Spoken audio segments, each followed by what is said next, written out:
Good evening. My name is Athena Paquette-Cormier, and I'm president of the League of Women Voters of Torrance area.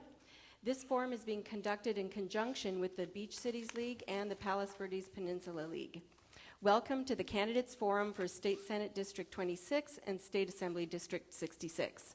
The League of Women Voters is a nonpartisan political organization, encourages informed and active participation in government, and works to increase understanding of major public policy issues and influences public policy through education and advocacy. The League does not support or oppose any individual candidate or party. To find out more about upcoming events, you can go to each of our websites. You can also go to the tables outside. There's information. Our League of Women Voters of Torrance area is lwvtorrancearea.org, or you can join our mailing list and be informed about upcoming events by texting 444-999, enter your email address and keyword LWVTA. I want to welcome all of you to this evening's forum. I also want to, before we start, thank Torrance City Cable, who is live streaming this and will have it available for replay. Usually they're very fast, within 24 hours it's available. And I also want to thank our Torrance City Clerk, Rebecca Poirier, who arranged for us to use this facility, also arranged for the coffee and the water, and the cookies are donated by some of our members. So to make things as smooth as possible and to make sure you get the most out of this, we have different roles being played by different volunteers around the room. So first I want to start with the most important people in the room is our timers over here. And that's Jackie LaBeouf from the Torrance League and Harriet from the Beach Cities League. And so you'll see the paddles go up. They indicate the time remaining in their time to answer questions. And then the question gatherers gave you cards when you came in, and there's just too many of them. So I'll just say that there's many people from beach cities. Just raise your arms, ladies and gents, okay? And from the PV League and the Beach Cities League. So if you want to ask another question, they'll bring you another card. If you want to turn in a card, your question, they'll come get it. Just raise your hand. So the question sorters are also here.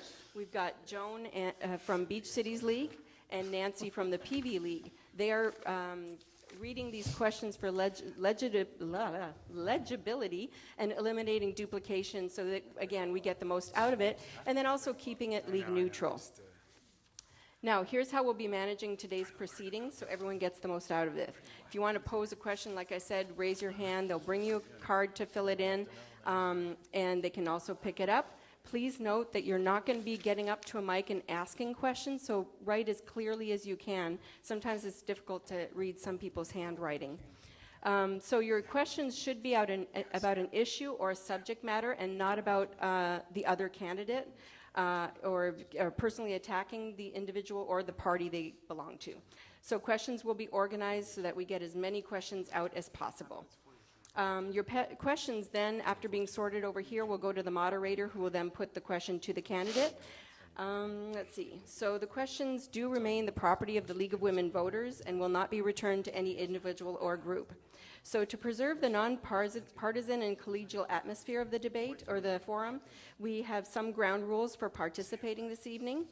So first, please turn off your cell phone or anything else that beeps or squawks or plays your favorite tune. We don't want to hear that in the middle of this.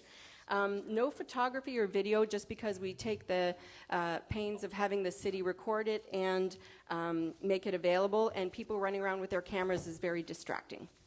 So now I know you think that everything your favorite candidate says is brilliant, right? Of course.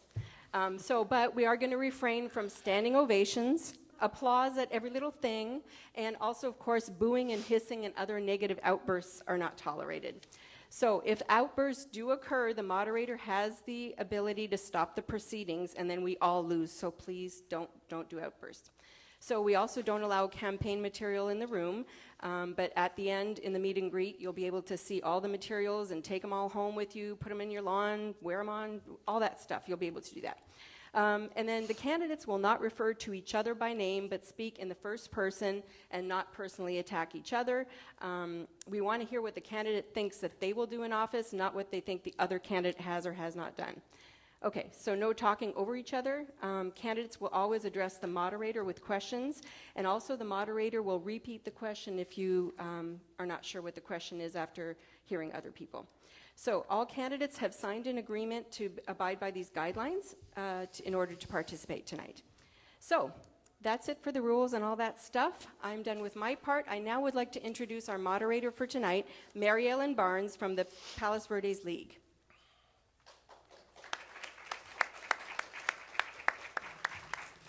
Thank you, Athena. Welcome, everybody. Athena pretty much went over all the rules with you. So basically, I just want to say that the candidates are seated in the order that they're seated because they drew numbers earlier. And we're going to be kind of rotating around so everybody gets a chance to be first to answer and second to answer and third. They get 2 minutes for their opening statements, 2 minutes for their closing statements, and up to 1.5 minutes to answer any questions. So if you are like right in the middle of a sentence when the timer says, no, stop, you can finish your thought. But don't keep going because I will cut you off then, you know. I'm reasonable, but, you know, don't take advantage. Pretty much, I think Athena said everything that needed to be said tonight. So I would like to introduce the candidates because we need to get going because I know that Senator Allen has another engagement later, so he needs to get going. So starting right here, we have Mark Hurd, we have Ben Allen, and Baron Bruno. We are going to be starting with Mr. Hurd for opening statements and working our way down the table. So, Mr. Hurd, you have opening. First of all, thank you very much, League of Women Voters, and all of you for coming out today. It's nice to see so many people here. I don't expect us to change the world tonight, but if you guys could tell 5 friends to get off the couch and not vote for postcards, we might do something. My name's Mark Hurd. I was born in Santa Monica, right here in the district. My family line includes a Jewish mom and Daniel Boone. I grew up in Westwood. I went to Harvard Westlake, the #1 high school in the state of California. I also went to public schools, so I'm a big believer in public schools and more funding. I started the #1 neighborhood council in the city of Los Angeles out of 93 councils. Los Angeles has 4 million people. It's divided into about 100 councils now.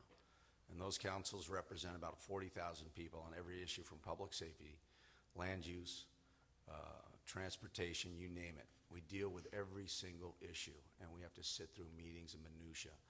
I started that council, and in 2010, we were the #1 council in the city of LA. Venice was always #1, and we finally took them off. And then in 2012, I was reelected. In 2013, I had frustrations on that council because our city councilman wasn't doing what we wanted him to. He was taking political positions that were really party-driven, and he wasn't doing what was right for the community. So I ran for city council, took 26% of the vote, didn't take a nickel of money. In this race, I'm not taking a nickel of money. My campaign is the campaign to not campaign. And what that means is Baron and I are going to go, one of us is going to the general election, and we're not going to have to spend a nickel, even though our opponent, a Democrat, raised $734,000. I like the guy. No negative. But that's the way this race is set up. So you guys have a choice of 2 actual libertarians in November. So I'm setting you up for success. You've got more time to tell your friends. Don't worry about June. Thank you. That's all I got time for. Thank you. Senator Allen. Well, good evening, everybody, and I do want to thank the League so much for pulling together this wonderful evening. We're going to learn a lot about the various folks who are running for office, and it's a great opportunity for us to get to debate and discuss the big issues of the day. I also want to thank my two worthy opponents here. I actually do appreciate having the opportunity to go out and ask people for their vote and have a robust discussion and debate. So my name is Ben Allen. I'm very proud to represent this area in the state Senate. I am from Santa Monica as well. I went to kindergarten through 12th grade in public schools up there. My parents are both educators. My dad spent his career on the faculty at UCLA. My mom was a public school teacher. And I myself, I'm a recovering lawyer, I suppose. I used to teach at UCLA Law School. I served on the school board in Santa Monica for a couple terms before I was elected to the state Senate back in 2014. I've been in the Senate now for 4 years. And I've been working a lot on a lot of different issues that I think are of great importance to the district. I'm the chair of the Environmental Caucus in Sacramento, and that is an important place for us to come together and fight hard to protect and preserve our environment. I was able to author an important law that basically protects our public lands, our federal public lands within the state of California, to give the state the right of first refusal if the federal government wants to sell those off. I did another bill that protects downriver pollution from a certain type of mining that was causing a lot of mercury pollution downstream. I'm working on our climate change efforts, on energy efficiency efforts, on a number of issues relating to trying to keep offshore oil drilling off of our coast. So that's been one area of real focus for me. I was just honored by the Sierra Club for that work. I'm very passionate about campaign finance reform, transparency issues. We were finally able to get the Disclose Act passed, and I'm now moving to, I have a new bill which basically says that the top donors to petitions have to now be disclosed to folks as well. That's very important to me.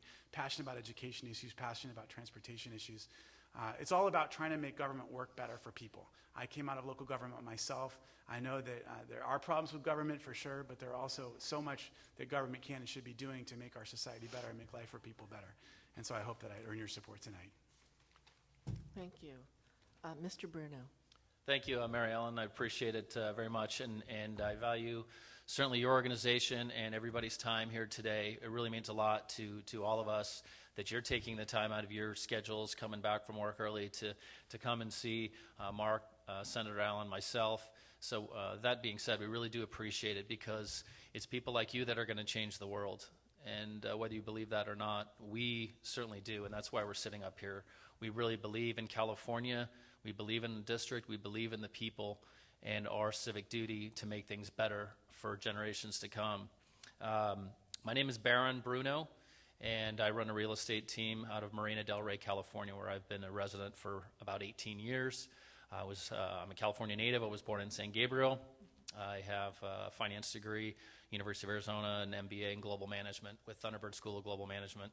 I've traveled to about 65 or almost 70 countries now. I learn a lot when I travel overseas to see how things are done. The American way is oftentimes not the only way of doing things, and we can learn a lot from different countries and different people and ethnic groups around the world. I also am running as an independent. I'm running as no party preference. I have been affiliated with the Libertarian Party, but I'm running specifically this go-round because I believe that we need to put the people first. The people need to be treated first before any party doctrine, and that doesn't matter if it's Republican or Democrat or Libertarian or any party.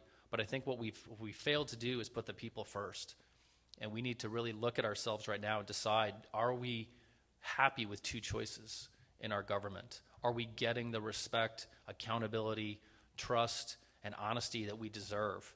And in my opinion, no, we have not. No offense to Mr. Allen, I think he's done a very good job, but I think that we need more choice in government. And we look around the world.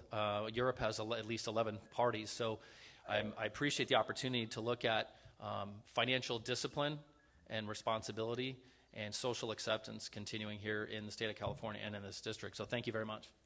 Thank you. Before we start with the questions, Mr. Hurd, when we said no video, are you videotaping that? I'm live streaming on my Facebook page. Is live streaming? Is that okay? Thank you. Okay, sorry about that. Oh, wow. So you guys don't want it to be propagated out, do you? Okay, whatever you say. Sorry, guys, the League of Women Voters does not allow me to videotape. Sorry about that, guys. I know it's not what you guys want. It's just a League of Women Voters. Okay, That's all it thank you, is. Mr. There you Hurd. go. You guys made the decision. Okay, now let's start with the questions. We're going to start down with Mr. Bruno and work our way back this time. Thank you, Marilyn. Is your campaign information posted on votersedge.org? And if not, will you put it there? Yes, it's actually up. I have a website in development currently. I have a bank account set up. As you all may know, running for office is extraordinarily expensive and onerous. The manuals that we have to read are probably about 3 inches thick, not only for the state of California, but the Fair Political Practices Commission. So what I've learned in running before is that in order to run for office in California, certainly and definitely in the United States, you need to have some significant backers financially, as well as accountants, lawyers, and people to support you in this endeavor. So it's not easy, but we're doing this, and I commend again Mark and Ben for going through the process. And I would also encourage all of you, look at this as an opportunity for you. I don't care where you come from, what your socioeconomic background is or your age, but this is a process, and you can certainly be a part of it here too. So we'd love to see you up here maybe in next election cycle. But to answer the question, yes, my information should be up there, and I will be having a website up as well. And thank you very much. Thank you. Senator Allen. Well, I'm embarrassed to say I don't know. I will make sure that we do it if it's not up. So we'll get it up. I mean, it may very well be, but if it's not, we'll get it up in the next couple of days. Okay, thank you very much. Mr. Hurd. We certainly have a website, Yes. benallenforsenate.com. understand. There's lots of ways for people to find out about the campaign, but I will absolutely make sure we get our information up if it's not up yet. Okay, thank you very much. Start my clock. Mr. Hurd. Of course I do. Okay. This is the only way you guys can see us. You can't see us with my Facebook fans now because you guys won't let me repropagate, which is really what we need here. Clearly, you guys should all be streaming this, and you should tell all your friends to get off the couch and quit voting for postcards. But anyway, let me talk for a minute. My name is Mark Hurd. I'm a libertarian. We're half Democrat and half Republican. I'm for a woman's right to choose, gay marriage, amnesty. No human being is illegal. But I'm also for lower taxes and smaller government. You people are being ripped off in Sacramento. And all that information is on votersedge.com. Let me wrap it up. Thank you. We're not really doing standing tonight, okay? It makes it difficult with the camera and everybody. Okay, all right, we've done that. Now we're starting with Senator Allen. Here's the next question. What are your 3 biggest concerns about our ability to reduce homelessness? What will your initiatives be to improve the situation of the growing number of homeless in our state? Yeah, great question. There's a number of things that are causing the homelessness crisis.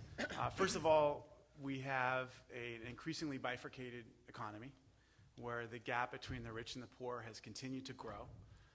The costs associated with living in California have continued to grow exponentially. We've got a housing affordability and availability crisis, and a lot of folks are ending up on the streets who didn't used to end up on the streets as a part of a longer progression. Folks who, can't make the rent and they end up getting evicted, and then all of a sudden they're living in their car, and then they miss a payment, and all of a sudden they're out of their car and they're on the streets. And so we're starting to see this phenomenon all over the place. So, fortunately, finally, the people of the state and the people of Los Angeles have started to step up to try to provide more services and support. We passed Measure H and HH at Los Angeles. It's both the city level, the county level, the state level. We decided to repurpose our mental health dollars to go toward this housing first model, the No Place Like Home initiative. I've got a measure that is basically allows for tax increment financing by cities. It's entirely permissive, but it allows cities to bond against future tax revenue to put some of that money toward affordable housing that could help to address the housing shortage and challenges that we have. But I'm really hopeful, finally, there's some money coming down the pike to help address the homelessness issue. And I just think everyone stepped up, and probably not the libertarians, but everyone else stepped up to raise their taxes a little bit. We got to hold our government accountable to make sure that money goes to help address the problem. Great, thank you. Mr. Hurd. Well, first of all, serving on the Westwood Council, I had to deal with the homeless issue. And when I ran for city council, I studied it hard. I even slept on the streets with the homeless, asked them what it would take to get them off the streets. It's very simple. You have to build them $5,000 prefabbed homes. You can build them from cargo containers. You can refab them. And then the problem is, where do you put them? Because you have NIMBYism, not in my backyard. So what you do is, my proposal was LA City to trade city land that the city wants to get rid of with county land and do a 50-year lease back. So now you've got a place to put them out in the outskirts. All you need is solar, electric, and water, which means you could go to the far side of Lancaster, way out there. Give them a bus pass. Now, I've talked to everybody on the streets. They'll come off the streets if you give them away, but they can take a shower, get a nice night's sleep. They'll take the train and go find a job. Now you bridge them back into the world instead of treating them like, hey, just sleep out there. Well, these guys pass HHH. Well, we passed it, but you got all these billions of dollars just being wasted. Just wrong, Ben. It's wrong. You know damn well those are $5,000 houses. You know you could build 80,000 of them. They're talking 56,000 homeless people. I say we've got 80,000. I know just in Westwood alone we've got a bunch.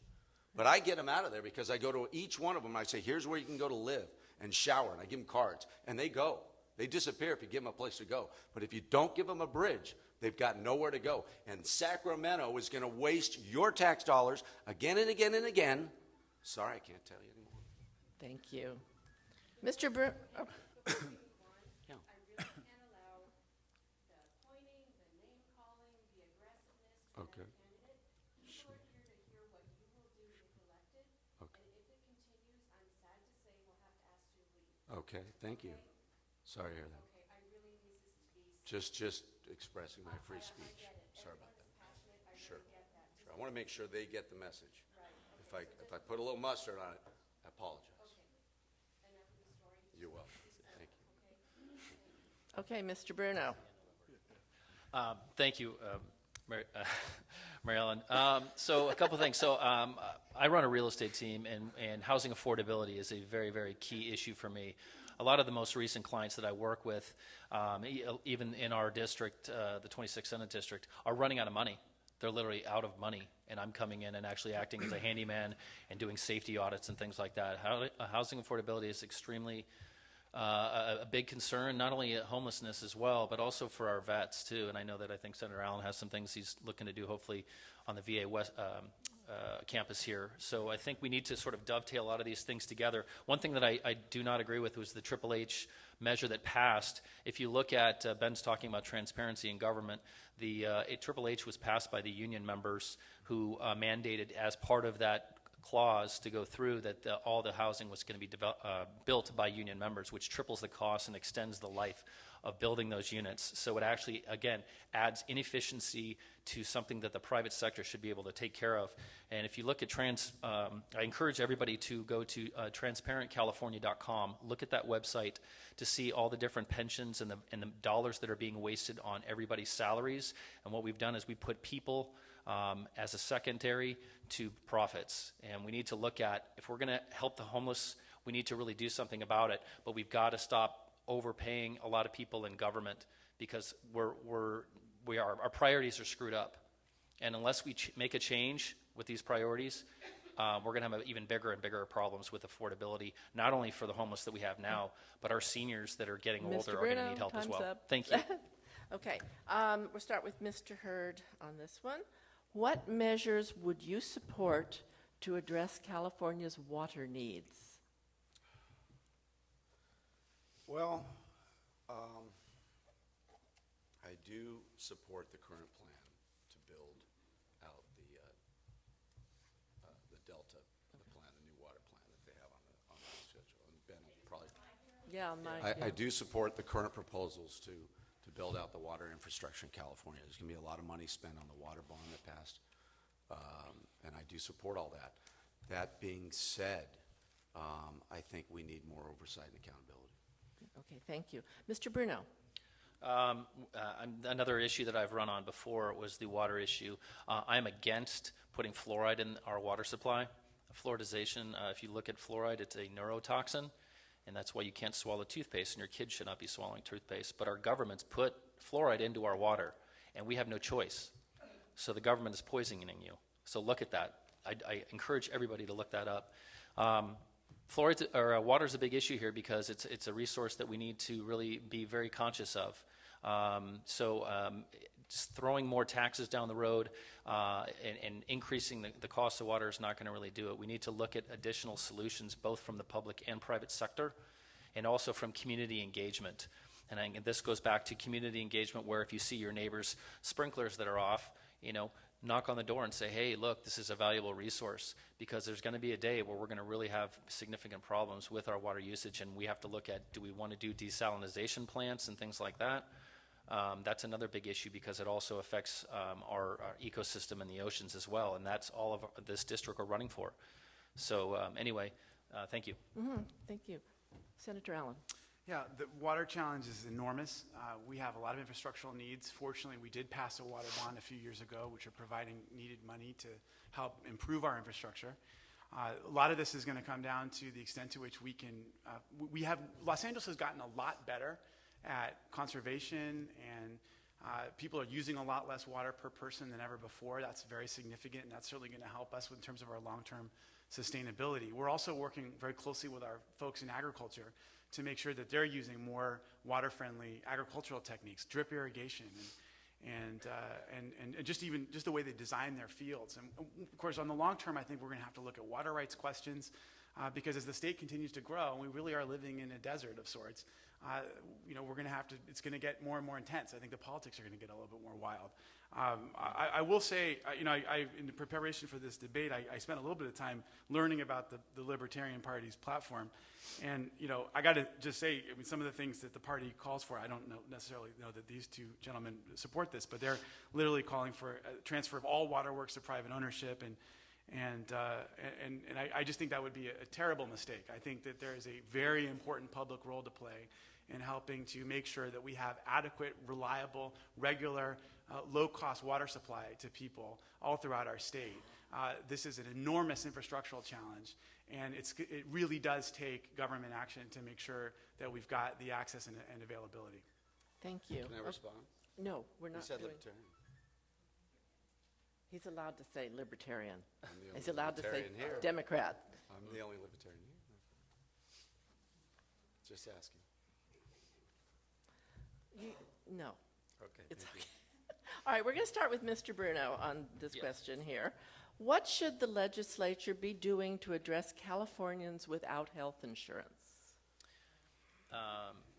Again, another great question. Thank you. And this is something that is not only from the state level, but also from the federal level, too.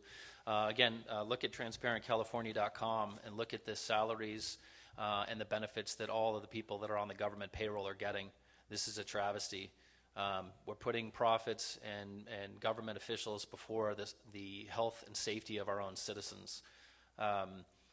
We can't tax our way out of this. We have to look at curbing pensions and stipends and things like that government officials are entitled to.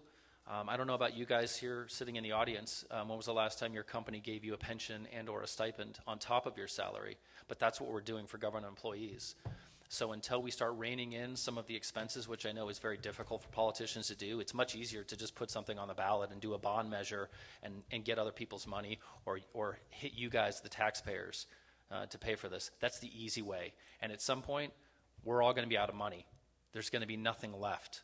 So we can't tax our way out of this problem. We need to look at this sincerely and say, do we really care about our homeless, our veterans, the people that are struggling? But we can't do it with big government. It doesn't work. It's just not going to work, folks. We've got to make a change, and the time is now before it's too late. Thank you. Senator Allen.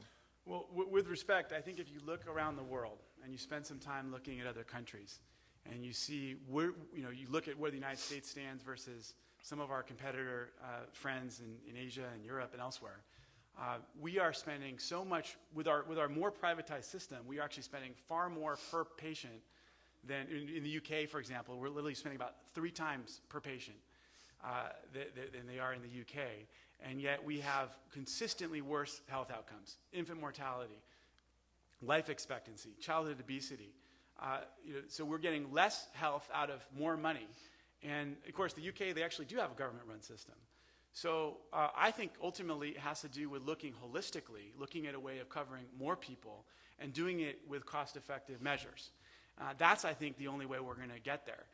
But to kind of expect, once again, I'm spending some time looking at the Libertarian platform, and they want to just literally, it's along the lines of what Mr. Bruno just described.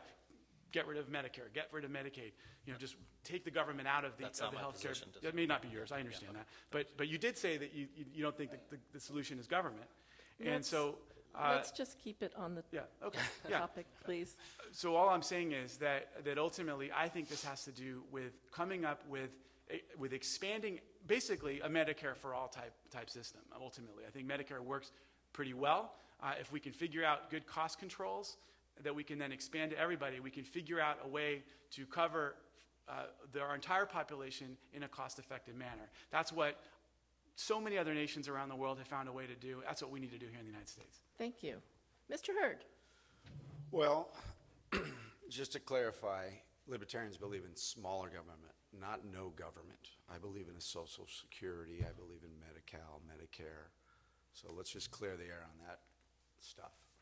Now, and my deepest apologies to the hosts for being a little bit high schoolish here. Regarding healthcare, single-payer healthcare will bankrupt California in 6 months. Okay, and the biggest problem in healthcare is the reimbursements to the doctors. This is the real problem. They're not getting paid enough, and Ben knows this. Ben realizes this, and this is when it comes down to how much government can government just step in and fix everything, and you have to ask yourself, and how are they doing? Are they doing a good job with your money? And I'm just gonna, I don't want to get on healthcare too much because I only have a minute and a half. But imagine if you had $500 of your tax check and you could pick where it went to. Nonprofits, 4,000 people would be $2 million. Nonprofits would come in and say, hey, can I do some pre-K in your neighborhood? Maybe a clinic, maybe this and that. I'm just trying to say, folks, government isn't the answer for every problem. And I don't have enough time to really get into this issue. It's very complex, and I'd love to talk much more about it. And I wish I could. Thank you for your time. Thank you. We're not using people's names tonight, okay? I know you just did it accidentally. Only complimentary. Just remember, okay? All right. That was everybody on that question, wasn't it? All right, next question, we're going to start with Senator Allen. How would you encourage low-income housing so people can afford to live in our cities? Yeah, so some of that has to do with inclusionary housing laws, making sure that cities have the right to require a certain amount of affordable inclusionary housing. The initiative that I mentioned earlier that I'm currently working on with Move LA and a coalition of folks that basically will create this new financing mechanism for transit-oriented development and with an emphasis on affordable housing. I think part of it also has to do with trying to create more supply kind of writ large and more transit so people can get around in a more in a more sustainable way, and then we can then create more transit-oriented development associated with that transit. And then I think it's those sorts of things. I know there's I come from Santa Monica, where there's a strong commitment to affordable housing, to neighborhood stabilization, to certain kinds of cost controls associated with housing, and different communities can do it differently. But I think we need to continue to provide more money for affordable housing construction and expansion. And that's part of what we've been doing recently. Senator Atkins, our President Pro Tem of the Senate, pushed through a measure just last year that's going to put a big chunk of money down the pike that I strongly supported for affordable housing construction. Thank you. Mr. Hurd. Thank you. When it comes to affordable housing, I think we really need to talk about the homeless first. Forget about the people in the middle of the road. Let's talk about the homeless and get them off the street with my plan, which is to get them, which I talked about earlier. Affordable housing, I agree with him on the transit part. We should build in transit-friendly areas. That's how the future is. We're going to have to build high-rises near dense areas. Downtown LA is one of those areas where you build because you have trains to get everybody everywhere. So I agree with them on that. But I don't agree with giving a developer a huge subsidy to give some guy a $500,000 condo in Caruso's project on La Cienega, right? When I can take that $500,000 and get 100 guys off the street, okay? It's about efficiency in government. It's not about throwing your money at theirs. Government wastes your money. And you got to quit voting for postcards. I'm just telling you. And you got to get 5 friends off the couch and make them vote for Bruno. And that's the way it is. And that's your only choice. I gave you 2 candidates in November on purpose. So take advantage of it and really get off the couch and get 5 voters. Forget about this whole show about the issues. Go to the websites, there's the issues. But these are good questions. Thank you. Mr. Bruno. How you guys doing out there? Everybody's with us? You guys hi? Thank you guys for watching, by the way, too. Hopefully you're back. In seriousness here, affordable housing is definitely an issue, especially in California, which has the worst climate for affordability in the United States. So congratulations, everybody. We won another award here in California, not only having the worst roads, but we also have one of the worst educations and the worst affordable housing situation. How do we tackle that? Well, I'm in real estate. This is what I do for a living. And we need people in and out of government. So a few things we need to do. I know the People's Republic of Santa Monica is encouraging the highest affordability mandate on developers in the United States at 40%, up from 30%. That's not going to cut it, folks. Mandating affordable housing is, again, not the right approach. Anytime you have entitlements and mandates, look those up. I encourage everybody in this room and everybody watching, look up mandates and entitlements. These are things that need to come out of government. This is not the Soviet Union. This is not a communist country. You can't mandate or force somebody into something. So we need to, no more rent control. Rent control doesn't work. Contrary to what they're doing in Santa Monica, rents are sky high because they have people that have been in there locked into these places with low rents for so many years. It's not a good lifestyle. They've destroyed their own lives by trying to stay into an affordable housing.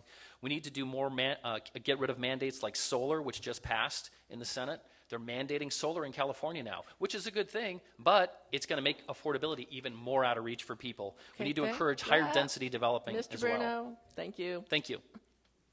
Okay, we're going to start with Mr. Hurd on this question. What is your position on California being a sanctuary state? First of all, that's a great question. Let me just say this. No human being is illegal. No human being is illegal. But you guys have a right to be safe. You guys shouldn't worry about felons and bad guys who came across the borders dealing drugs and raping and doing bad things. Here's my policy. I look at Ronald Reagan as a lead on this one. He created amnesty, which is what we need. We need to let the people that are here that are okay, like my ex-wife, even though I used to not like her a lot, she still has a right to be here. She did nothing wrong. She came from Colombia. It was horrible, the story she told me. So, and I was raised by two wonderful people that were probably 17 years old. So, amnesty for one, but we still need to deport all felons immediately. The bad guys got to go fast. I want the public safe, but I want to be fair to human beings because no human being is illegal. Thank you. Great question. Thank you. Mr. Bruno. Well, I understand the methodology and the thinking behind sanctuary cities, but again, we can't ask for federal dollars with our hand out and say, please give us some federal funding, but not follow federal law. I think we're in a precarious situation here in the United States, and especially in California, where we're now seeing each state become adversarial with our federal government. And united we stand, divided we fall. Our founding fathers would have never been in this situation. This is getting out of control, folks, and this is why I'm running as a non-party preference.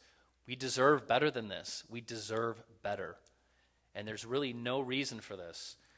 All I can say is that we can't reward people for breaking rules when it comes to immigration policy. We all do things, and we do it the right way. That's how we were grown up, right? Please, thank you. Do the right thing. Respect each other. But when we're rewarding people for cutting the line, that's not right. So we have to look at prioritizing things and making sure that, again, health and safety are paramount. And anything that is done in Sacramento, Washington, D.C. is about health and safety, and I'm strongly behind that. But I really think that if we're going to ask for federal dollars, then we need to play by some of those rules. But we shouldn't be harboring anybody that's going to commit a crime, and we shouldn't be supporting them. So we have to look at this rationally. And this is, I think, where we have to ask the community members. What's happened now is politicians are dictating policy on what they think is important. This is about going to you guys, the community members, and finding out what you want. Thank you. Senator Allen.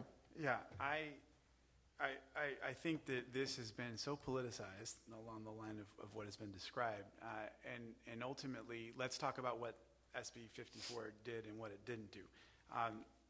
The LA Times put out a piece on April 6th that I really encourage people to look at, and it's entitled, "No, California's Sanctuary State Law Does Not Allow the Release of Dangerous Criminals to the Streets." This was a very carefully negotiated bill.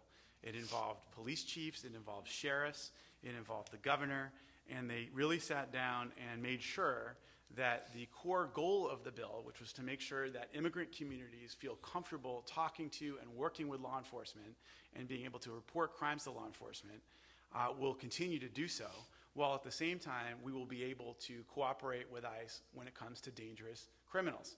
Under the law, there are 800 crimes, under SB 54, 800 crimes that make someone eligible for reporting to federal agents.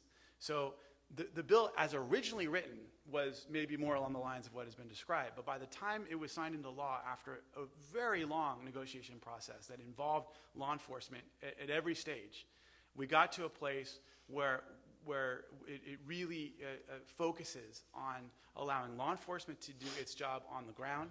It allows law enforcement to report dangerous folks to the immigration officials, but ultimately we're basically saying that we don't need our law enforcement to be prioritizing carrying out the president's anti-immigrant agenda. Thank you. Okay, next question, we'll start with Mr. Bruno. Do you support the governor's high-speed rail project, and why? And how will the South Bay benefit from this bullet train? Wow. I want to read everybody a quote from Henry Ford. Any man who thinks he can be happy and prosperous by letting the government take care of him better take a closer look at the American Indian.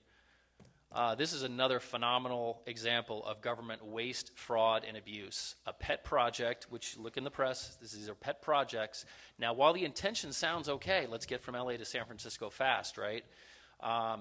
It was originally slated to be $33 billion, and you guys as voters approved that because you trusted your politicians in Sacramento to do the right thing. The federal government was supposed to, again, bring in some additional dollars as well. You know where it is right now? Over $98 billion. $98 billion and counting. It's not even done yet. It's not even fully funded. So guess what? You know who's going to be paying for that? All of you. And everybody in this district and everybody in California, whether they're legal or not. This is unacceptable. We have a controller whose whole job in the government is to look at things like this and say, wait a second, this is not good. This is wasted government money, folks. And I don't know about you, but we're all fiscally responsible. We all pay our taxes. We look at, and if we have money in our pocket, we spend it. If we don't spend it. But that's what government continues to do. And guess what? You know why they do keep spending money? Because they're going to ask for you for more. So there's no accountability. And if this doesn't stop, it's going to keep continuing. Thank you. Senator Allen. So this has been a tough issue for me because I've traveled as well, just like my friend here, and spent time in France and Japan or in Taiwan where they have really great high-speed rail systems that they figured out a way to finance them effectively and cost efficiently. And I think China built an entire high-speed rail network nationwide within 8 years. Now, they don't have the same kinds of labor rules and environmental rules and eminent domain rules that we have here, but it does suggest that there are ways to do it. What's interesting about this whole high-speed rail debate is that I get the sense that most folks either oppose it at every cost or support it at any cost. And I've never shared one of those two positions. I'd love to have a high-speed rail, connect our two major cities and go down to San Diego, and also provide economic development into the Central Valley, where some of the worst poverty in the nation exists. And so, if we can actually do it in a cost-effective manner, I think we ought to do it. Now, some of the folks out there have been trying to kill it every step of the way, and it's too bad that when it first started, it actually was a bipartisan proposal. Mm-hmm. It had the support of both sides, but then it got caught up and politicized during the whole, the ARA, the shovel-ready stimulus plan. So, look, this is an obsession of the governor's. It was interesting. I'd started to say to myself, look, when Gavin Newsom was talking down the project before, I thought, well, if this guy's going to become the next governor and he's not interested in the project, I'd like to put this money toward transit in LA and improving the Amtrak system. Thank you, Senator. Time's up. Did you get all that? Yeah. Smoke and Mr. mirrors. Hurd, your turn. I'm completely against him. Barron hit the nail on the head. That's your taxpayer dollars. He said $98 billion. You want better roads? You want less gridlock? You want publicly funded schools? You want lower tuitions at the UC campuses like in the old days when we all went to college? You guys want to end all these issues? Kill the bullet train. It's such a scam. 2 congressmen voted for that stupid thing because Obama had him on the leash on Obamacare. It's a scam. It's in the middle of nowhere, and it's not even going anywhere. I mean, seriously, folks, don't vote for the postcards. I don't know how to explain it to you. These are simple decisions that the voters need to wake up and say, listen, there's a better way to spend our money. Our kids come first. Our schools come first. Our roads come first. Our water quality comes first. Our infrastructure comes first. Not the bull train, right? Seriously. And if you don't like it, vote for you know who. And if you do like it, please vote for me or Barron. Doesn't matter. Thank you. We're good buddies. All right. Because Senator Allen is pressed for time, we are going to wrap up now with our candidates' closing statements. And we will be starting with Mr. Bruno and then working our way back down this way, okay? Do you want to go first, Ben? No, go. Okay. All right. Well, thank you again, everybody, for taking the time to be here. Hopefully you're learning something today. We encourage you guys to, get on your phones and start looking a lot of this stuff up. Talk to your neighbors, talk to your friends and coworkers about this process. We really want you guys to get out there and vote and be educated. I think that's something that we're not seeing right now is a lot of the voters that are out there don't know the issues. They don't really have that full transparency on who these people are that are running for office and the things that you're reading about. And it's great that this organization who's sponsoring this event is really giving you some additional information. So I commend you guys for doing that. So thank you. I just wanted to say there's a president by the name of Barack Obama who said, if the people cannot trust their government to do the job for which it exists, to protect them and to promote their common welfare, all else is lost. And folks, that's why I'm running for office, because I think we're getting really close to being lost. California is not going to be sustainable if we keep this up. The taxes are too high. I see people leaving here over and over every single day. If we want to survive here as a society, we need to really start coming together and looking for solutions that are not just tax and spend, tax and spend. We need accountability, trust, and honesty in Sacramento and, of course, in D.C. as well. But you guys can make that decision. If you want to keep voting RRRR or DDDDD, we've got to change that behavior. We deserve better than two parties. Look at not just the issues, but the people that are here that are passionate, that are going to make those changes. And put it in your heart. This is about what you guys believe in and what you feel for the future of California, your family. And I encourage you to do what you can. Get out there and vote and make some tough decisions. But I think now's the time to start looking at more than two choices, folks. Thank you. Thank you. Senator Allen. Well, look, I'm bullish on California, and I think that if you look at what's been happening recently, we literally have gone from being the 9th largest economy in the world. Just last week, we became the 5th largest economy in the world if we were a standalone nation. We're taking, our unemployment is at a record low. We now have a $6.1 billion budget surplus.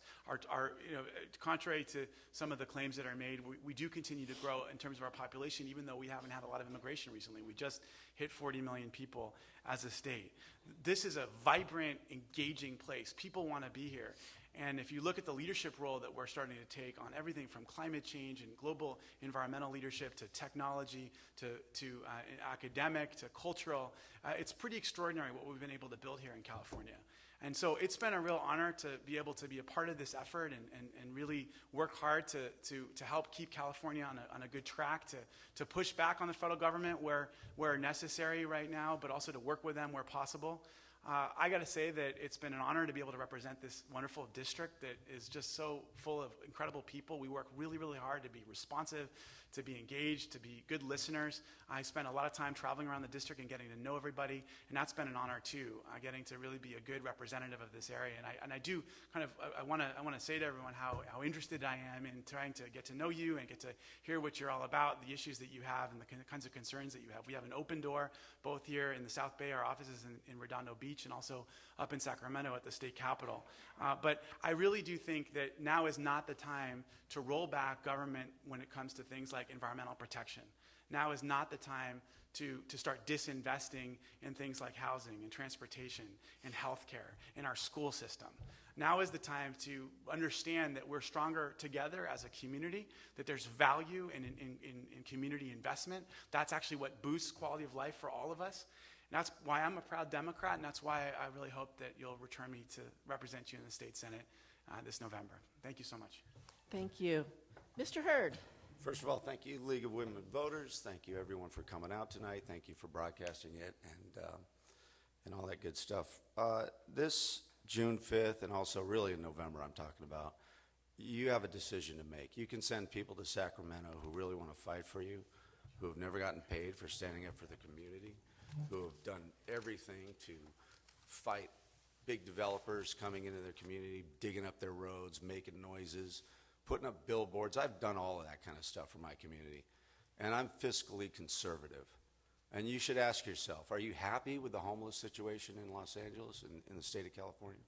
Has it gotten better under the Democratic majority in Sacramento? Has it? How about gridlock? Is gridlock getting better? All your taxes have gone up. Your sales tax, your gas tax, your property tax, your car tax. Is that what you want? Well, then please, please, keep voting Democrat. Maybe we can get 100% and we can just rubber stamp taxes. What do you want, Jimmy? Bridge to nowhere. Done. What about you, Steve? Done. Is that what you want? Because if you don't start getting people off the couch and you don't start quit voting for all these postcards, you're going to get the same. It's that simple. And I'm just here to say hi and goodbye. Really. I don't even like this stuff. I really don't. It's just, I have to learn all this stuff that I don't even like to know about. But you guys really warm my heart because you guys show up and you care. And you're probably local community activists like me that do it for nothing, that show up at town hall meetings. Go to my Vote Herd, HERD2018.com website. You can get much, much more than this. But thank you guys for everything, and thanks for coming. Thank you. Well, this candidates forum is concluded now. I'd like to thank our candidates. Let's give them a good round of applause. We're going to take a very short break, and then we're going to have the Assembly District 66 forum in just a few minutes. So if you need to get up and stretch your legs, and we'll be right back. Started. Welcome back, everyone. We are now going to do the forum for Assembly District 66, and I'm going to now turn it over to, or are you going to say about it? Okay, I'm now going to turn it over to our moderator, Mary Ellen Barnes. Thank you, Athena. Most of you were here for the first round. The rules are the same. I know you guys weren't necessarily here for the first round, but there is no attacking each other, no turning to each other and saying, well, Al, I disagree with you on this. So we're being very gentlemanly tonight. Yes. Otherwise, Athena will come and get very upset with you.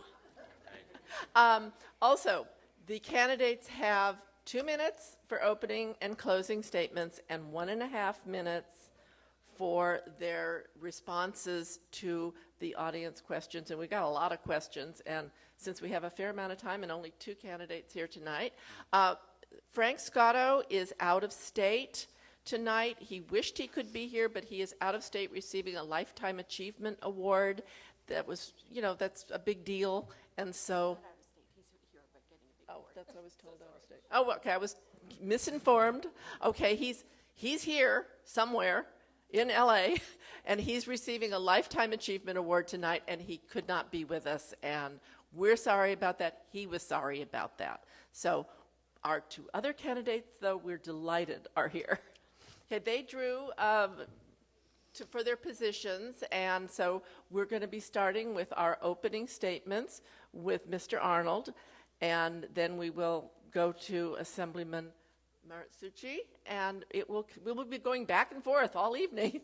So why don't we get started? Our timers are right there. They're going to give you a 30-second warning and a stop sign. You can kind of like finish your sentence. You don't just have to stop mid-sentence, but don't keep going on and on and on. Don't make it too long of a run-on sentence. Right, because I will stop you. Okay? Good job. All right, so let's start with openings. Mr. Arnold. Yes, first I want to thank the League of Women Voters for having this tonight, and thank Al for being here. Wish Frank could have been here, but glad to see that he's gaining an award, and I'm sure he'll have plenty of say during the rest of the election cycle. My name is Caney Arnold. I was born in Woodland Hills, California.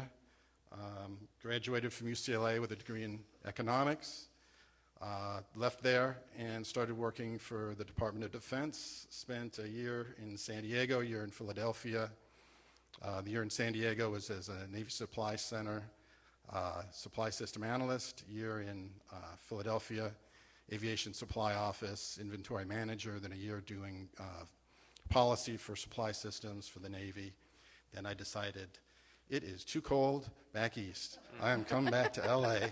And I got a job at LA Air Force Base where I worked logistics for quite a while, and then they liked me enough where they moved me up to doing actually the full acquisition program management back when I was on the Defense Meteorological Satellite Program. So I think I've got a good bit of experience. Don't have a problem with managing large multi-billion-dollar programs. The state, you know, I'm sure we'll end up talking about the bullet train and water fix later. But against both of those, just because how poorly they're managed. A little bit about my background. My father actually started off working as a sharecropper back in the Delta in Mississippi. If it wasn't for the GI Bill after World War II, he would probably still be back in Mississippi. Maybe he would have moved up to working in the gin mill. But that's one of the things I want to talk about tonight is back then, a lot of us were given a way forward to create the middle class. And we need to not be the type of, well, I've got mine, you can't have yours. So hopefully we'll talk about that some. All right, thank you. Thank you. Assemblyman Muratsuchi. All right, thank you very much. Good evening, everyone. Thank you to everyone for coming out. Thank you to the League of Women Voters for hosting this very important community function once again. I'm Assemblymember Al Muratsuchi, and I'm running for re-election. I love the South Bay, and I'm raising my family here. My wife, Dr. Hiroko Higuchi, works at a local nonprofit, and my daughter goes to a local elementary school. I'm fighting for the things that make the South Bay a great place to live and to raise a family. As a former prosecutor, former Torrance school board member, and now as your state assembly member, I have a proven record of working across party lines to get things done. For jobs, I've written laws that have helped companies like SpaceX and Northrop Grumman grow and create thousands of good-paying local jobs. I also wrote a law to help small businesses cut costs by streamlining regulations. For our schools, as a former Torrance school board member and as a dad with a daughter in a local public school, I'm fighting to make sure that our schools receive our fair share of funding from Sacramento. For public safety, as a former prosecutor, I'm fighting to keep our families and neighborhoods safe. Last year, I had a 100% public safety voting record, and next week, the California Police Chiefs Association is honoring me as their Legislator of the Year. For the environment, I'm fighting to protect our air, water, and beaches from pollution. Last year, I introduced 4 bills to make the Torrance refinery safer, including a bill to ban hydrofluoric acid. This year, I introduced a bill to fight the Trump administration's plan to expand offshore oil drilling. I'm the only candidate endorsed by the Democratic Party, the California Police Chiefs Association, the Sierra Club, local teachers and firefighters, and Democrats, Republicans, and independents from throughout the South Bay. Thank you. Okay, we're going to start with our questions, and we're going to start with the Assemblyman. What is your position on gun control? I strongly support common sense gun safety laws, and I am fighting against the NRA. I have introduced a bill, co-authoring it with my colleague from San Francisco, to expand the type of individuals that can apply for gun safety restraining orders. These are relatively new approaches to try to take guns away from the wrong people, from people who should not have guns, the mentally ill and others. And so my bill that I'm working on is to take guns away, to allow school employees, supervisors, work colleagues to be able to petition a court for a restraining order to have a court order issued for guns to be taken away from them. I have a strong record of supporting common sense gun safety laws, and I will continue to fight to protect our children and our families. Thank you. Mr. Arnold. Okay, before I talk about gun control, as far as endorsements, I want to mention that I'm proud to not be endorsed by the Democratic Party, proud to not be endorsed by the Republican Party, any other party, because that's part of our problem right now is the two-party system. George Washington, in his farewell address, warned us about the political parties and how it would turn into exactly what we're seeing now in the media. Barbs thrown from side to side, hypocrisy on both sides, lies on both sides, lying about each other, and just creating hate between everybody when we should be coming together as a community, not apart. So as far as endorsements, I'm proud to not have those endorsements because all those endorsements are by people that are buying you off. If you got an endorsement, then you owe that person. You owe the controller of California Democratic Party. Okay, let's talk about gun control positions. I will get to that. Well, you only have a minute and a half, so you better hurry. I got it. Thank you. Do I still have extra time now that I've been interrupted? No. No. Okay, please don't interrupt me then. Excuse me, you're not answering the questions. I am, but I will interrupt you if you do not answer the question. okay, but it's not a democratic convention. No, it is not. So the point on gun control, I totally disagree with Al's approach. Having employees at a school be able to call restraining orders on each other, does that make any sense? Do you really think employees are going to feel comfortable having restraining orders on fellow employees in a school? That's going to reduce hostility and violence in the school? No, it's going to increase hostility and violence in the school and make it worse. I'm for totally having sensible gun control laws. I'm not for people being able to build up massive warehouses of guns. It doesn't make sense. But we protect our schools by protecting our schools. If we need metal detectors, Thank you, let's do Mr. that. Arnold. Thank you. All right, Mr. Arnold, this question we'll start with.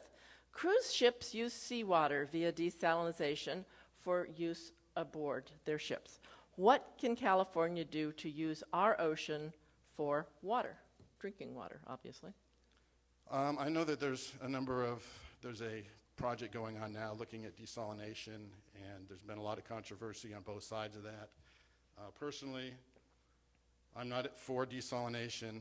The folks that I've seen that have looked at it see it as an environmental issue, uses too much energy, damages the environment of our South Bay area, so I'm against desalination. We need to look more at conservation, use of local water sources, use of reclamation of sewer waters, other methods, but desalination, so far we don't have the technology. And again, that's based on having a background and understanding how to look at program management, talking with engineers, financial people, knowing how to manage programs. I don't want another boondoggle like the bullet train or the water fix project, wasting all your tax dollars. Thank you. Assemblyman? Thank you. I also am deeply concerned about the desalination plant that is being proposed in El Segundo. I know that I think all of the beach cities have officially come out in opposition to the desalination plant for the same reasons that Mr. Arnold mentioned. It has a tremendously negative impact on the fish and the environment. It increases the temperature of the water that has an impact on the local ecosystem, and it again consumes a tremendous amount of energy that is problematic. I think there are more sustainable ways that we can increase our supply of safe drinking and potable water. There are efforts to reclaim a lot of the stormwater runoff and other attempts, and so I support these alternatives. Thank you. Just to remind both of you, we're not using names tonight. Thank you. Okay, we'll start with the Assemblyman here. What is your position on the gasoline tax hike? All right. So I know that that everyone hates taxes, but sometimes when you're an elected official or in any kind of a leadership capacity, you have to make tough decisions. And so, yes, I did vote for the gas tax. I voted for the gas tax after hearing from groups like the Torrance Chamber of Commerce, the South Bay Associations of Chambers of Commerce, the California Chamber of Commerce, business groups that told me that while they normally fight against any new tax, they supported the gas tax because this tax was necessary to fix our roads and freeways, to invest in infrastructure, the infrastructure that our economy depends upon. And so that's what changed my mind. Initially, I was going to vote against the gas tax, but after talking with local business representatives, I was convinced that this was necessary. Sometimes you have to bite the bullet, and like my friend Carol Bauer was saying, sometimes you have to pay the dues to live in society. And I think a 12-cent gas tax, $1.20 for 10 gallons of gas, after over 24 years without raising the gas tax, it was necessary to vote for this gas tax. Thank you. Mr. Arnold, gas tax. Again, as was being said, the gas tax was not that significant of an increase. Still, I was against the increase in the gas tax, mainly because, as usual, what California politicians do, especially the Democratic Party, is they will take money that's actually designated for one thing, for example, in this case, truck weight fees that were supposed to go to fixing the roads. They moved it somewhere else, so of course we had to have more money for a gas tax, because the politicians and elected leaders keep moving the money. You vote for it for one thing, it keeps getting used for another. As other people said in the earlier candidate forum here, stop voting for increasing your taxes. The politicians are just going to take it and use it for what they want. Same with Metro. They don't lay out a plan of how they're going to use it. You get to be surprised later. Maybe you're not for the Metro Rail the way they design it, but they convince you that they will come up with the best project. Well, no, they won't. What they'll do is they'll come up with the best project for those that are the most well-heeled, the ones that give the best amount of contributions to the political party. That's who gets the money. Again, just like the earlier person said, it's all a scam. You need to stop being scammed. Thank you. All right, Mr. Arnold, we'll start with you on this question that we posed to the first forum. Do you support the governor's high-speed rail project, and why? And how will it benefit the South Bay? My goodness, no. I do not support the high-speed bullet train. 2 years ago, both the candidates up here promised that they would not vote for the bullet train. However, the bullet train was voted for by the incumbent through the cap-and-trade program, which is one of the main sources for the bullet train. So I will keep my campaign promise that I will not vote for any bill that funds the bullet train. It doesn't make sense. It doesn't go. It's not a bullet. And as it was said earlier, the cost increase went from the low, I can't remember the number exactly, 20 billion, whatever it was. Now it's 78 billion, 98 billion. Who knows how high it's going to go? We need to stop the waste. The political parties that are established are not going to cut the waste. They love to keep taking your money, funneling it to the people that are their friends, and spend it on what they want. As people said earlier, and I've said it again, stop giving your money to people that are just going to give it to their friends to do what they want. They're not going to do what they say they will. They never have. They don't. Thank you. Assemblyman. All right, so like the majority of Californians, I voted initially back in 2008 to support the proposition that that created the bond for the high-speed rail. But like the majority of Californians, I've become deeply concerned and skeptical with the ever-rising costs of the high-speed rail project. The bottom line is, I hate seeing taxpayer dollars being wasted. I'm very much concerned about the ever-escalating costs of the high-speed rail project. I would much rather see those taxpayer dollars being spent on local light rail public transportation projects like the Metro Green Line extension to Torrance that I've been fighting for. My opponent? Can I say my opponent? Yeah, you can say my Okay, opponent, but all that's right. about all. You can All say right. Kane if you want. My opponent, talked about the high-speed rail being part of the budget bill. Well, the budget bill, for anyone who's ever studied a budget bill, it has a wide range of projects in it, including education, including healthcare, including our jails and prisons, and all the costs of providing public services. And as part of that, the high-speed rail was part of that. Thank But- you. Thank Okay, Assemblyman, we'll start with you on this Okay. question. What is your position on California being a sanctuary state? Sanctuary state, I know that that's been an extremely controversial subject. As a former prosecutor, I did not support the sanctuary state bill. But as the son of an immigrant and as a longtime supporter of immigrant rights, I understand why there was a split in law enforcement on the issue of sanctuary state. My main concern was, again, as a former prosecutor, that I felt that the sanctuary state bill went too far in tying the hands of local law enforcement to be able to cooperate with federal officials.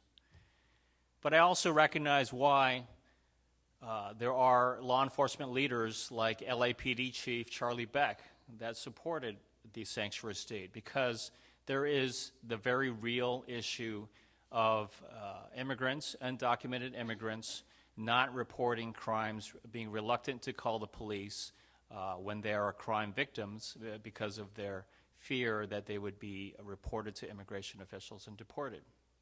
And so, the bottom line is I did not support the sanctuary state bill, but I think that the bill has been much more about the divisive politics about scapegoating immigrants. But again, I did not support the sanctuary state bill. Thank you. Mr. Arnold. Yes, I'm not even comfortable with the name of the bill. Well, it wasn't actually named the Sanctuary State Bill, but that's the moniker that it's gotten. I have quite a difference of opinion as far as my stance on that bill. My view is that state and local law enforcement have a job to do, and that is to do their state and local law enforcement job, to look for criminals and serve and protect us in our community. Their job is not to go looking to work with federal officials on federal law. Let the federal government do that. So we don't need to be wasting local and state resources on a federal issue. So as far as me, it's taking away from the police in their being able to do their job. And as far as the way the bill was written, I'm totally against having this idea that the federal government or the local or state government can go look for somebody just because they committed a crime 20 years ago and use that as an excuse to kick them out of the country and take them away from their family. That's the way it's written. It's not about current laws, it's about past laws also. Somebody could have served their time and been out of jail for 20 years and still get picked up as they take their child to high school or elementary school and get kicked out, and now the family doesn't have anybody to support them, and the state has to help support them. Thank you. Okay, Mr. Arnold, we'll start with you on this question. How would you encourage affordable housing so people can afford to live here in our cities? I know one of the big things now, the two main contenders for governor have both said that they want to build 500,000 houses over the next 7 years, which would be 3.5 million houses times 3, so you've got about 12, 14 million people in a state that currently has 30 million, so we're talking about a population increase of almost 50%. I don't think our state can handle that. We don't have the infrastructure, we don't have the water infrastructure for that, so that's a ridiculous idea to begin with. As far as affordable housing, the way to deal with it, in my opinion, is to give people rental vouchers or increase the earned income tax credit to a level where people can actually then afford to pay the rent. I understand some of the concerns that were presented earlier as far as rent control, and I agree, because what has always happened is between the government and the developers, they figure out how to play a game where people can get out of rent control. Now, if there's a better way to do that where that doesn't happen, then maybe that would be fine. But to avoid that problem entirely, give enough people a voucher, not a $50 voucher or a $100 voucher, but whatever the right amount is. I don't have the figures at the top of my head, but if it's a $1,000 voucher so someone can afford to live in a $2,000 rental, that's fine. That takes the pressure off and eliminates the hostility between the landlord and the tenant. We don't need to make that worse. Let's do it a simpler way. Thank you. Assemblyman. Thank you. The simple answer is that we need to increase the stock of the supply of housing. It's a supply and demand question. Increase the supply of housing, make housing more affordable. The challenge is, how do we achieve that? We need to achieve that through what many planners call smart growth. That's building more housing around public transportation nodes so that we have the infrastructure to accommodate more housing so that we can balance that with the quality of life of folks that live in California. Last year, we passed several major bills to expand the housing stock and to streamline the process for building more housing. We passed a bill that put a $4 billion housing fund on the upcoming ballot. And again, we passed several bills to streamline the process to make the building of housing more easier. But there are some local examples of what we should not do, like building a massive amount of housing without that public transportation to support it, such as the proposed Butcher Solana project in Torrance. That is calling for additional over 200 units of housing on Hawthorne and South Torrance. It's going to impact the traffic tremendously on our local roads. Another example is that a big project being proposed in Harbor City on Sepulveda. And so those are examples of what we should not be doing. Thank you. Okay, we're going to start with the Assemblyman on this question. What should the legislature be doing to address Californians without health insurance? Okay. You. That is a big challenge. California actually has done more than any other state in the country in reducing the population of the uninsured through the Affordable Care Act. A lot of people don't know this, but we actually cut down the number of the uninsured to the point where the last remaining group of the primarily uninsured in California are undocumented immigrants. So the Affordable Care Act, California continues to support the Affordable Care Act as an important way to expanding health care for all. But clearly there are bigger issues, bigger challenges that we're facing. I mean, we are all, whether we have health insurance or not, we're all facing the ever-escalating costs of health care. And so I do believe that we do need to work for significant health care reform. I believe it should be done at the national level. I do support the concept and the goal and the aspiration of single-payer health care as a way to ultimately bring our ever-escalating health care costs under control. Thank you. Mr. Arnold. Okay, one of my concerns as far as the statement that was just made, whether we have or do not have health care. Well, I'd like to make sure that we all have health care. It shouldn't just be a blasé, well, if we do or don't have it. It's important that every single person has it. The main way to do that is to have single-payer universal health care. SB 562 is one way to do it.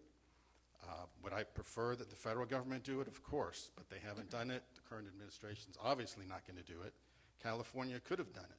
The reason we didn't do it is because of Anthony Rendon, the boss, the Speaker of the Assembly, stopped it.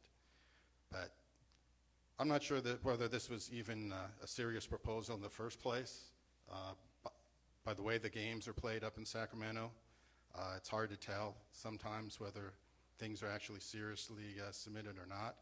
But what happened was after a few months it was pulled out of committee and it was called woefully adequate.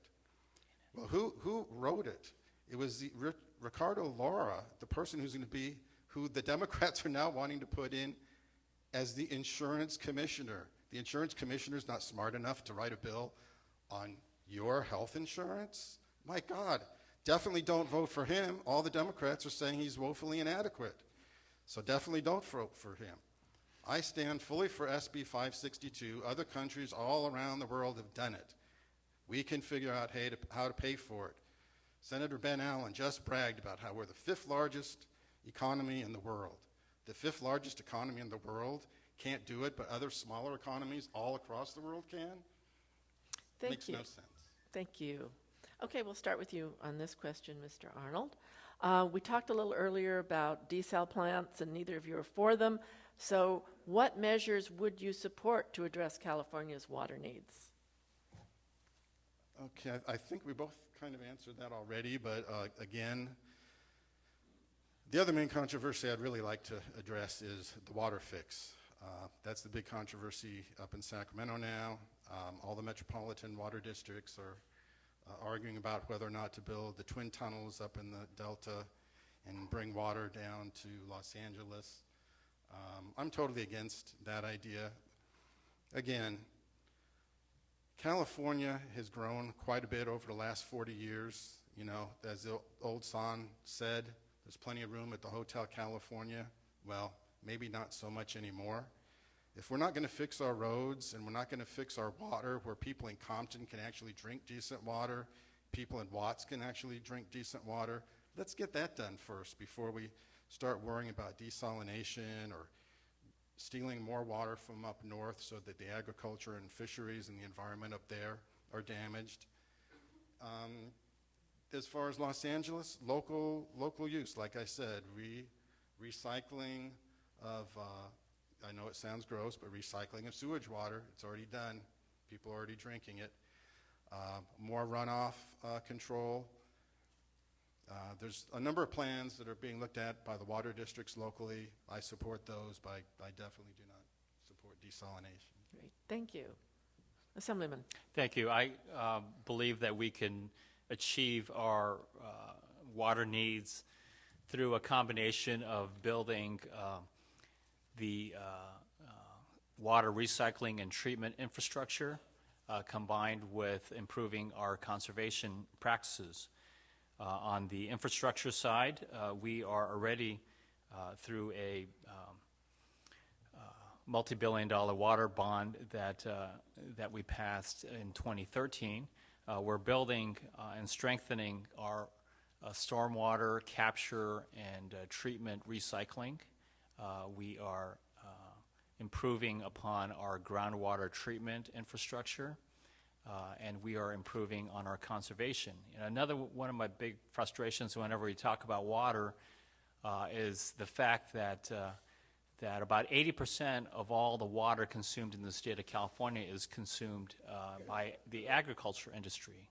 And while, you know, I'm very proud of the fact that California is home to the biggest agriculture industry in the country, We know, for example, that whenever I drive up to Yosemite, I'm passing by miles and miles of almond and walnut trees, and so we're basically subsidizing, the most water inefficient practices in the agricultural industry, and so we also need to look to ways to cut down on the wasteful use of water in the agricultural industry. Thank you. All right, we'll start this question with you, Assemblyman. It's about homelessness. What are your biggest concerns about our ability to reduce homelessness, and what initiatives do you think would improve the situation in our state? Well, I think California, as well as more locally, the city and county of Los Angeles has passed several major funding initiatives to provide more resources to address the homeless crisis. This is fundamentally tied to our earlier conversation about the shortage of affordable housing, but it's also a much more complicated issue in that it's not just talking about the need to build more housing, including emergency shelter facilities for the homeless, but we also need to address the very real mental health and drug treatment issues that are involved in the homeless population.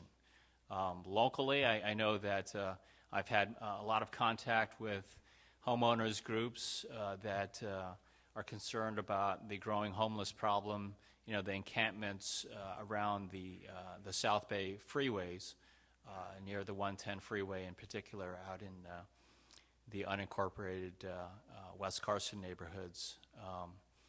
But it is certainly a crisis. We need to, we're working hard on the housing supply issue as well as the mental health treatment issues, the drug treatment issues, because it's a complicated and multi-pronged challenge. Thank you. Mr. Arnold. I think the number one problem as far as this is finding elected officials that actually care to solve the problem, because there's plenty of money to solve the problem. I actually wonder whether or not they really want to solve it. Maybe it looks better having a lot of homeless people so the rest of you feel scared that you might be homeless after you miss your next check. And I have no idea why politicians haven't been able to solve this. Other states all around the country have taken care of this and solved it. Other countries have solved it, but we can't solve it here in California. It's amazing. We've got plenty of money. Just cut the bullet train and you've got billions and billions, tens of billions of dollars. If it was up to me, I'd write a bill requiring that Los Angeles start building emergency shelters. Yes, we passed HHH at the city and H with the county. And where's the money going? It's going to developers. Again, people that have lined the pockets of both political parties, especially the Democratic Party, so that they can go develop things. No one's wanting to solve the homelessness issue. They're wanting to use it as an excuse to send more and more money to their friends to build things. But meanwhile, we've got people out at that 110 freeway, it's what's called the field. They're freezing every single night. Tonight, when I go home and you go home, they're going to be out there freezing. And there's not an elected official in California that cares. If they did, it would be solved now. Thank you. Okay, we'll start with you, Mr. Arnold, on this question. What will you do to stop the unfriendly environment for businesses that makes them leave our state? That's a good question. I was just at the North Redondo business walk that was put on last weekend. Met Laura, MD, up there, and talked to some of the business owners. And it's really ridiculous, some of this licensing process that the cities have done to make people relicense their businesses if they move. So one of the things I'd like to look at is making it easier for businesses to get their licenses, making that a quicker process, and lowering the sales tax. When I was a kid, the sales tax was 6%. It's now 10%. My goodness, how does that affect small business? Less business because people are paying higher taxes, supply and demand. But the main thing is making the permitting process easier. Thank you. Assemblyman. Thank you. I know that the Torrance community in particular, continues to lament the fact that Toyota has left Torrance in the South Bay. But I want to make sure that everyone realizes how well California's economy is doing. I'm not sure what Senator Allen talked about earlier, but not only have we passed the United Kingdom to become the 5th largest economy in the entire world, but according to a headline in the Daily Breeze just a couple weeks ago, we are the 5th fastest growing state economy in the country. Our unemployment rate in California is at a record low, and while we want to make sure that the economic prosperity in California extends to all populations, including the homeless and the low income. Our economy is doing better than the rest of the country.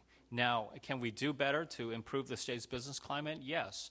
I've written laws to help keep SpaceX from leaving California. They've created thousands of good-paying manufacturing jobs right here in the South Bay. I also co-authored a bill to help Northrop Grumman land one of the biggest aerospace contracts in decades.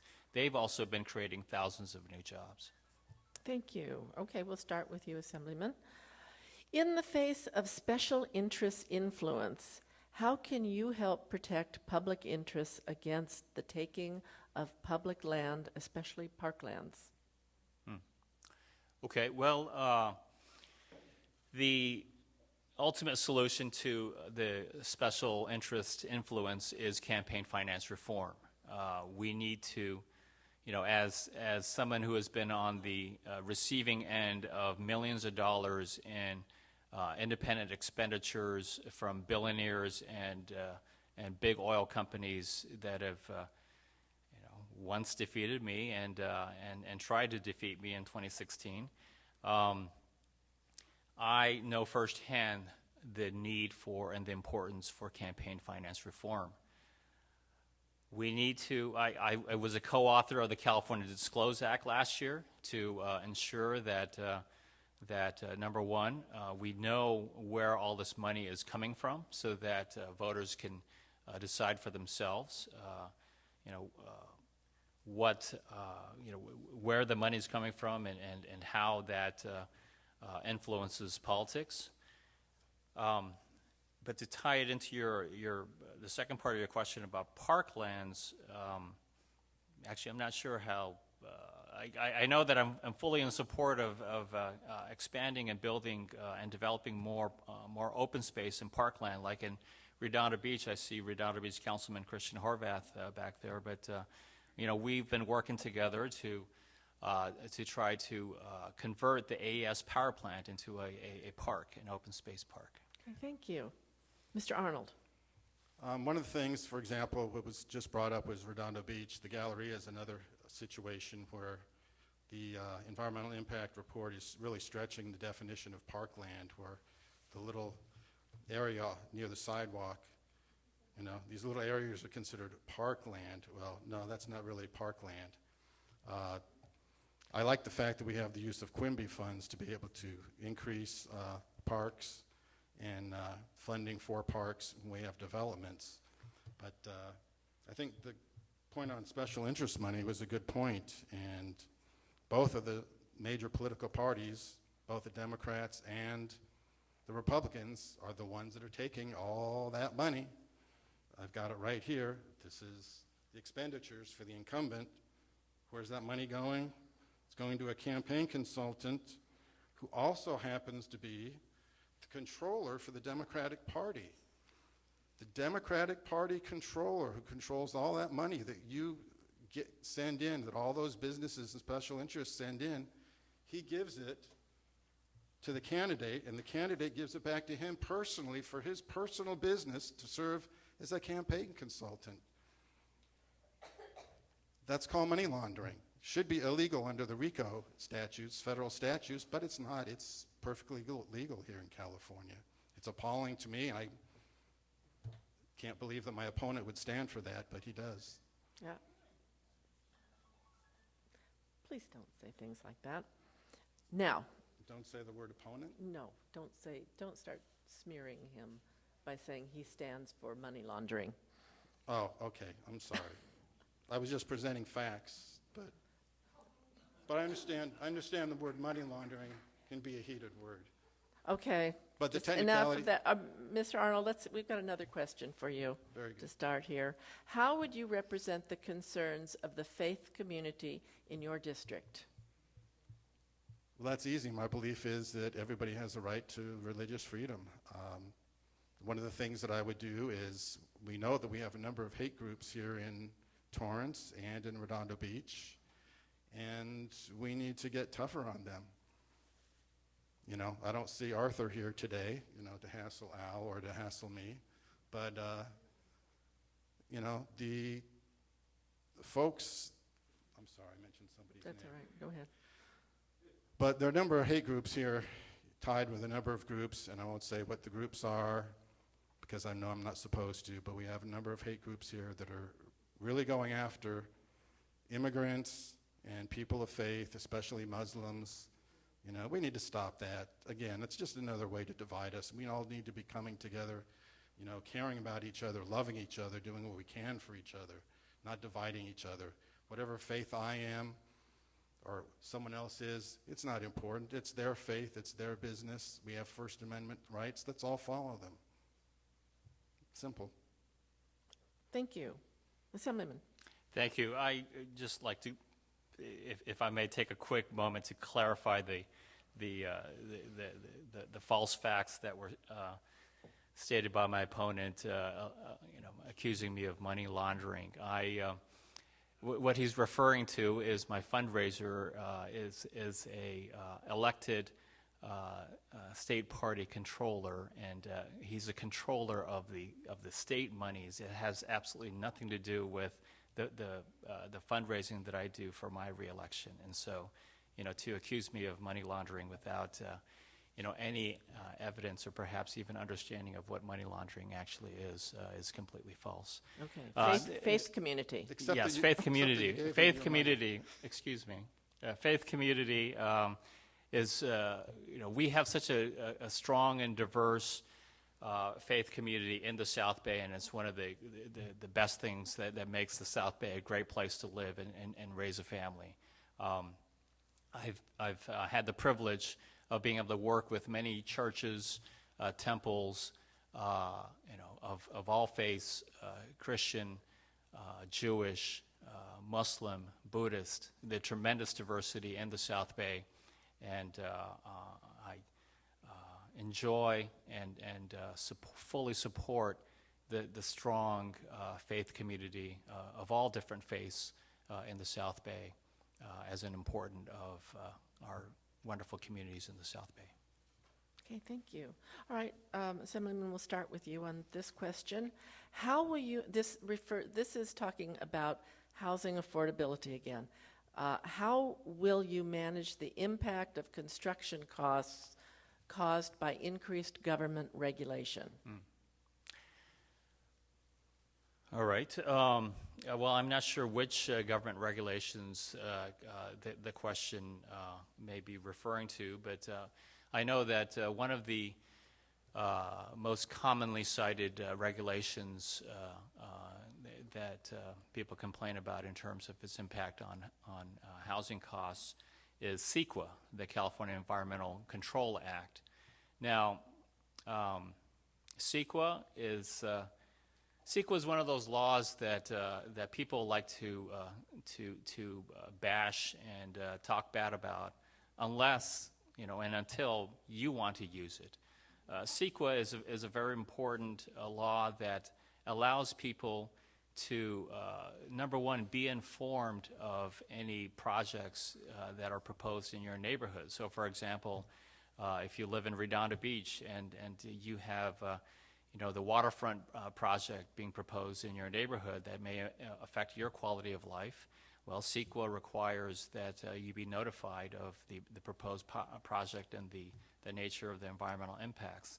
And so, I think like everything, the challenge is how do we balance the reasonable and necessary regulations with the abuse. I certainly am in support of cutting down on the the abuses of CEQA, like when, Thank you. Mr. Arnold? I have somewhat of a similar view. As far as CEQA, that's one of the most abused regulations. Environmental impact reports are actually done by the developers in most cases, at least in Los Angeles, in many cases in other cities.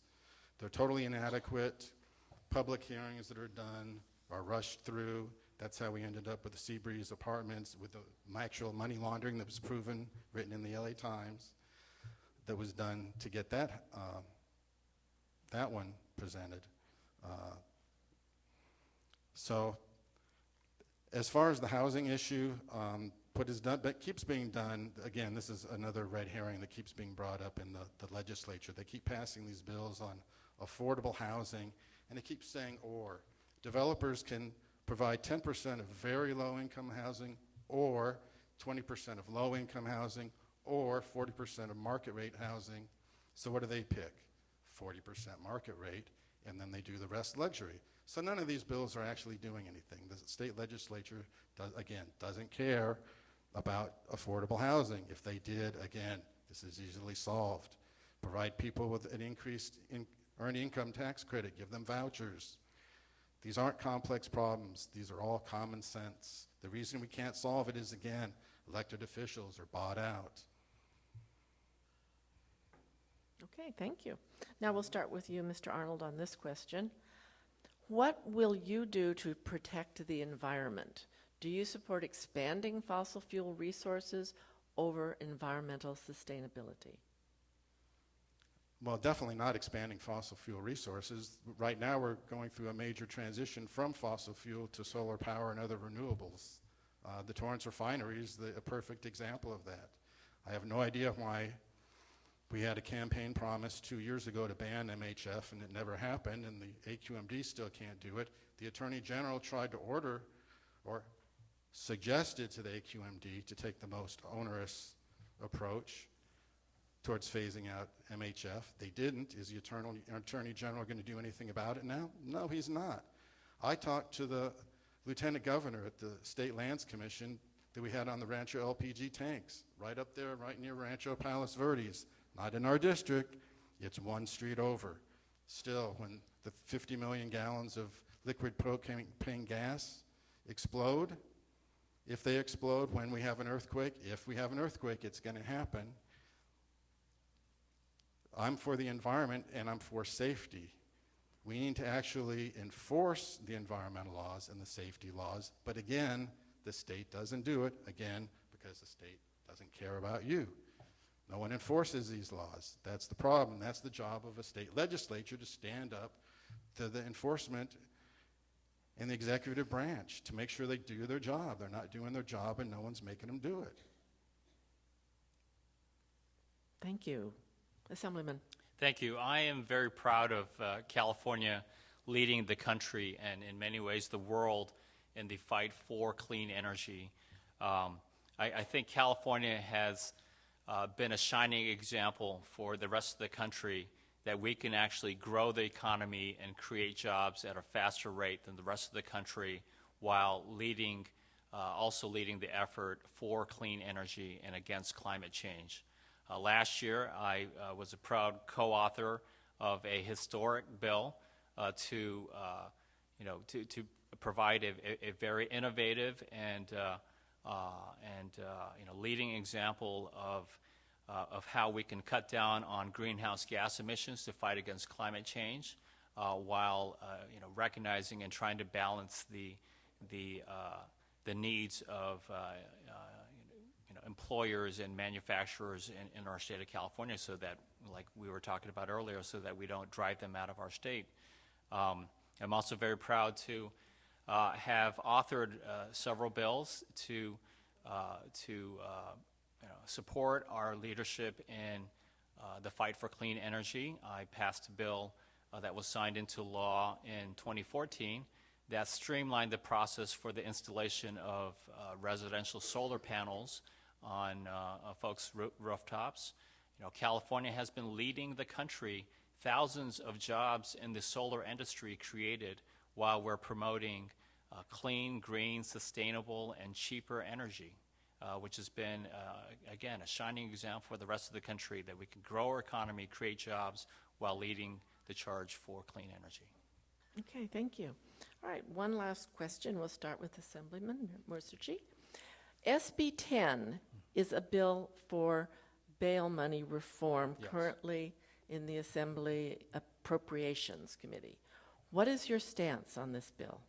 So SB 10 is calling for bail reform to eliminate and to reform our current system where basically people that have money can bail themselves out from pretrial custody in our jails prior to their day in court for any criminal charges.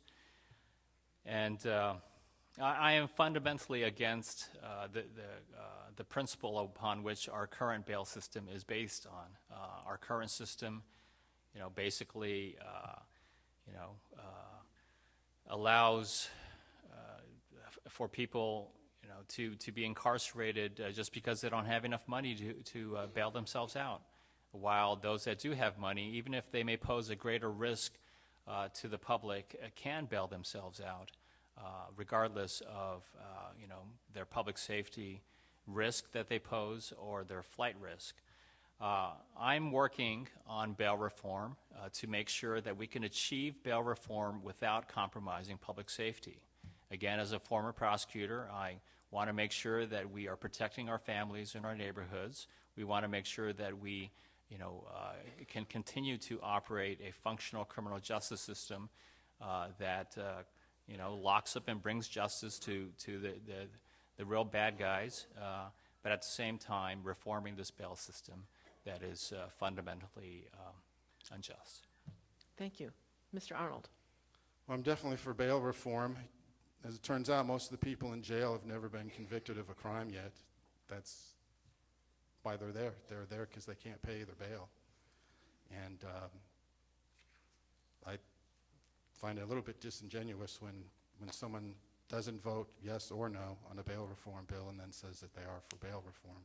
But maybe it was just the specific bill that wasn't liked. But I'm not sure that the intent is really there.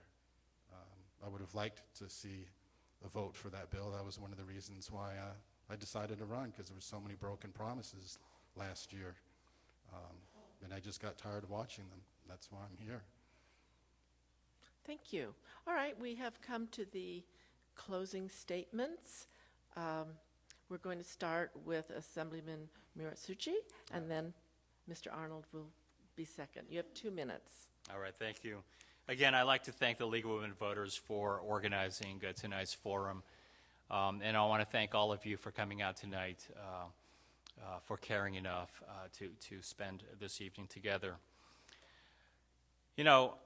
I want to thank Mr. Arnold for stepping up to run for office. And I'll admit it's not easy to be criticized, but I want to emphasize that it's easier to criticize than it is to get things done. And while I certainly accept that's part of my job to be criticized, so that I can constantly strive to do a better job. I believe, and I ask that you judge me by my overall record. As a former prosecutor, former Torrance school board member, and now as your state assembly member, I'm the only candidate with actual record of working across party lines to get things done. I'm the only candidate that's written laws that have helped create thousands of local jobs and supported small businesses. I'm the only former Torrance school board member who has delivered much-needed funding for our local schools, including $10 million in additional funding that I delivered for SCROC, the Southern California Regional Occupation Center. That's why I'm endorsed by our local teachers and school board members throughout the South Bay. I'm the only former prosecutor with a 100% public safety voting record who has been recognized by the California Police Use Association and is endorsed by local police officers and deputy sheriffs. I'm the only candidate who's fought for actually done anything, and not just criticized, but actually done anything to fight for a safer Torrance refinery. I've passed 3 bills signed into law, all designed to make the Torrance refinery safer.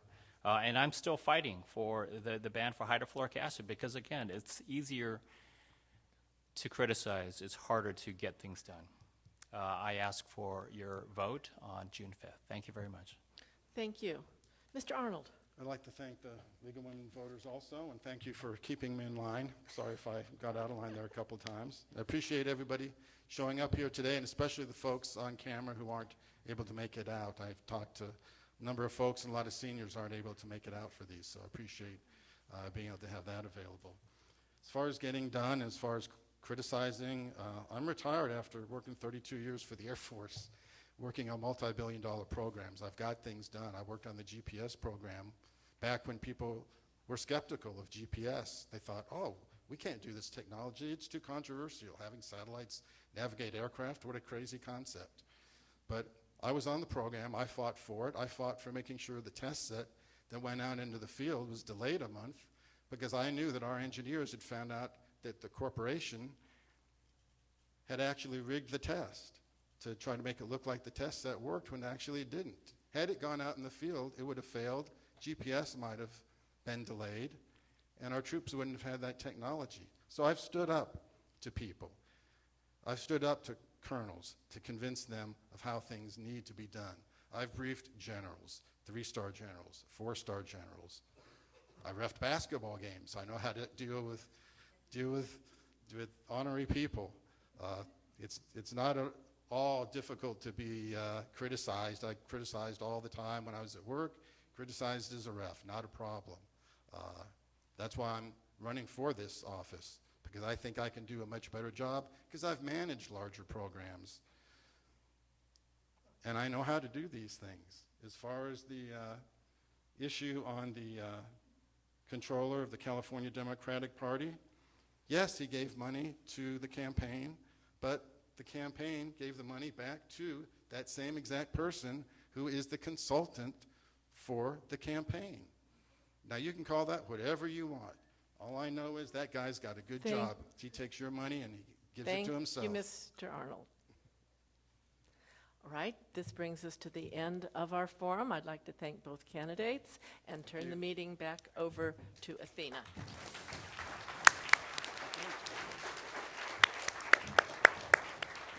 Well, thank you everyone for coming. I just had a couple of remarks. So I want to thank again City Cable for providing the live streaming and the recording that's going to be available very, very soon. You go to the city website, you'll be able to see it.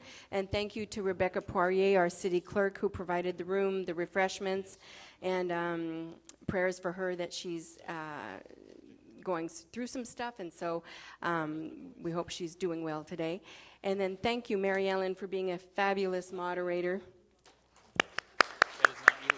Thank you to all the volunteers who participated today. And if you want to follow the money, there's a lot of talk about following the money and seeing the bios of any of the candidates. You can go to votersedge.org/CA, and you can just see all the donations and where they come from. I wanted to mention that Beach Cities is having a mental health presentation in conjunction with the South Bay Health District, and that's on May 21st, so you can look up their website or their Facebook page and find that. And Torrance has an ongoing series called Learn with the League, where we interview different people in government, so you might want to try and check that out on our Facebook page. And now we're going to go into the lobby for the meet and greet, so thank you for attending. I really appreciate it. Good night.